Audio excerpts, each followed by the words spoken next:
সমিতির গঠনতন্ত্রের প্রতি বিশ্বাস ও আনুগত্য পোষণ করিব।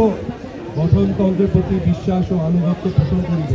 চলচ্চিত্র শিল্পী ও চলচ্চিত্র শিল্পের স্বার্থ রক্ষায় চলচ্চিত্র শিল্পী ও চলচ্চিত্র শিল্পের স্বার্থ রক্ষায় আমার কর্তব্য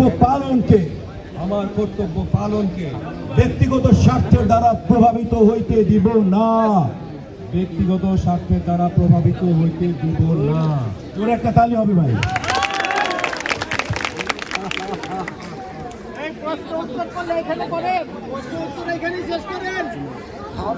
আমি আপনাদেরকে এখন অনুরোধ করছি, আপনারা বসেন। সাধারণ সম্পাদক কথা হচ্ছে যে যার দিন ভালো আসে দিন খারাপ। আমি আশা করি নবনির্বাচিত কমিটি এই শব্দটা আসে দিন ভালো যায় দিন খারাপ, এই আশা তাদের কাছে রাখতেই পারে। তাদের এই জয় আমার কাছে খুব উৎসাহবর্ধক মনে হয়েছে। ধন্যবাদ সবাইকে।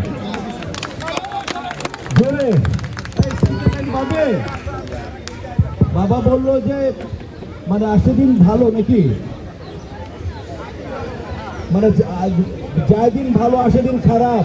আমার বাবা বললো, আমি বললাম বাবা আমাদের সবার শ্রদ্ধেয় বাচ্চু ভাই, আমাদের মুজু ভাই, বাংলাদেশ চলচ্চিত্র গ্রাম সংস্থা সমস্ত বিশিষ্ট নেতৃবৃন্দ আমাদের এই কমিটিতে অর্থাৎ বাংলাদেশ চলচ্চিত্র শিল্পী সমিতির নির্বাচিত কমিটিকে ফুলের তোড়া দিয়ে বরণ করে নিলেন।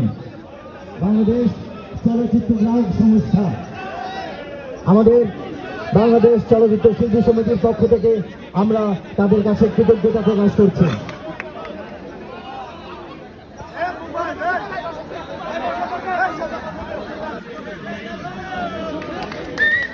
এই যে সম্প্রীতি